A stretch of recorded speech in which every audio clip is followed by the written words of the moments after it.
Hello guys, welcome back to my channel. Welcome back to Nenye's Diary. My name is Nenye. First of all, I want to use this opportunity to say a very big thank you to you all. You guys rocks. These past few weeks has been an amazing week for me. The time and effort you guys put out in watching my videos, I really appreciate that. Thank you so much for always watching. To my subscribers and to those that are watching me that are not yet subscribed, thank you so much. I really appreciate you all. So today's video is going to be a story time. It is a story of true life experience.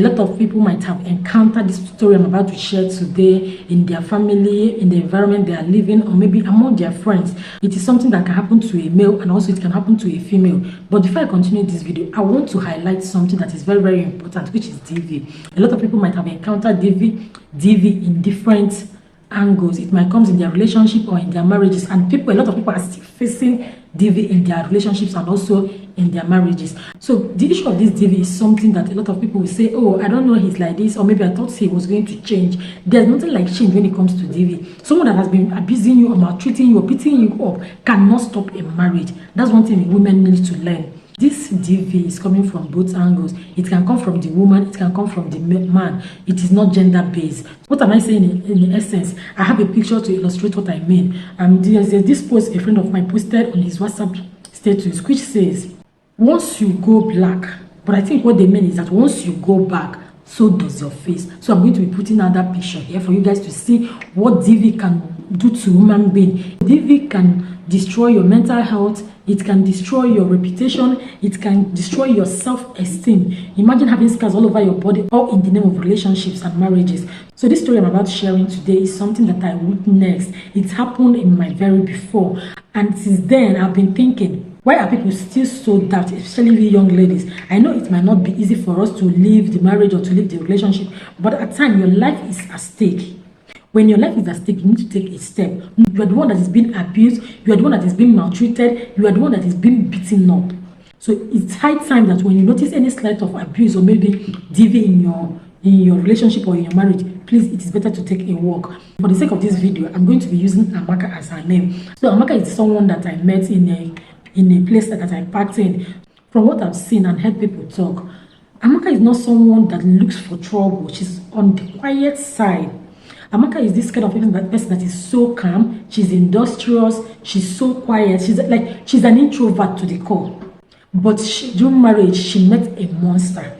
This is what I pray for every day in my life. Never to get involved with an abuser, not to get involved with an abuser or a woman beater. So I pray for this all the time. So Amaka has been in this marriage for some months. And for me, I believe that this marriage is too early for you to make a decision. But there's something that baffles me, because at times, people will say, oh, because they met in church, because Amaka met her husband in church. And I tell people that a lot that there's a difference between someone going to church and someone having the fear of God in them. For someone that fears God, there's a big difference between the two. You might see someone that is always going to church, but has a wicked heart in him or her. Especially all those believers. Let me use that word believers. You people shouldn't bash me for using that word. Then, from what I heard in Amaka's story, Amaka, she's a believer.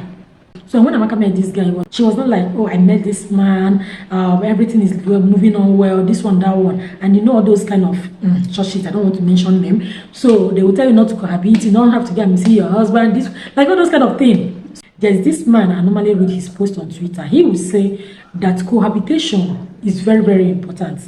That if you don't cohabit, there's no way you know the person you are marrying. That we know a lot of times people pretend that 2 weekends you guys meet up is not enough for you to know the character of someone. That within that week, the person will put up a good character so that you will see him or her in a certain way. But once you people are cohabiting, that you're staying with that person, at least just do it for two weeks to 1 month, you will notice a slight change in that person. And this is something you need to be conscious of. That no matter how the person try to pretend, that you must definitely notice something. According to Amaka, it was not even up to 1 month. She started seeing a lot of things from that guy. That the guy is a woman beater, he's an abuser. Then what are we covering in churches? Everything she does in that marriage is always a problem. So I'm not beginning to think, what must have made this guy to come and marry her and to be treating her that way? So one day I went out and I came back and I saw her crying again. The man has already beaten her up. The one that struck the camel's back was they started fighting again. If I should tell you guys what started this fight, you guys will not believe it. They started fighting again. This guy beat this lady, black and blue. And Amaka was already a few months gone. How will I even say a woman beater is a woman beater? So on that fateful day, it all started again with in the morning they quarreled about buying food. Amaka has a baby. I know how it happened. After 3 months of her first baby, she took him again. So they started having that argument. And that argument, what I was hearing was about diaper, not using diaper, that you should be using napkin, all those things. So, but nevertheless, so when later on in the day, Amaka told me that she was going to the market. So when the man came back, they started having an argument again. They started fighting, and that fight led to the man almost strangling Amaka. So in her defense, Amaka bites off the man's ear. What is the problem? Like, what is the cause of the fight? That he told Amaka that they should stop using diaper for the baby at home, that they should be using napkin so that when they are going out, they can use diaper. And Amaka didn't buy the idea. She already has a toddler and she's pregnant as well, and she's a nursing student, so that she cannot cope with all those things. Not that they don't have the money to take care of all those expenses. And you know, sometimes I don't know why, maybe the husband was doing that, maybe to spite Amaka, was to do something. I don't even know what his reasons may be. So when this happened, when Amaka bite off the man's ear, everybody started shouting. Like, I don't even understand why they were shouting. They now started blaming Amaka. I don't know why they blaming Amaka for fighting the man back, or that Amaka shouldn't have done anything to defend herself. People started blaming her, that she shouldn't have done this one, that she should have done it this way. Why would she bite off the man's ear? Everybody was now against Amaka. The husband's family, the neighbors, their church members, everybody was not against her. You know that the society has made it that women are always at the receiving end. That you don't have right to fight your husband, you don't have any right to do this one, you don't have any right to do the other one. And we all know that this DV is something that has taken people to the world beyond. A lot of people, a lot of artists, we all know what happened to Osinachi last 2 years. It can happen to male, it can happen to female. But what I'm asking now, is it that Amaka is not going to fight in return? Is it Amaka should allow the man to strangle her? That she should just keep quiet and be a whole, like that type of typical vicious woman? And you guys know that once it comes to the domestic violence and you ever think of divorce, you know all those believers, they believe that divorce is a sin. I am not saying that it's good to divorce your husband or to divorce your wife, but there are some scenarios and situations you will find yourself, and you think that the best thing for you to do is to take a walk, divorce the person and move on. So they hate divorce with passion.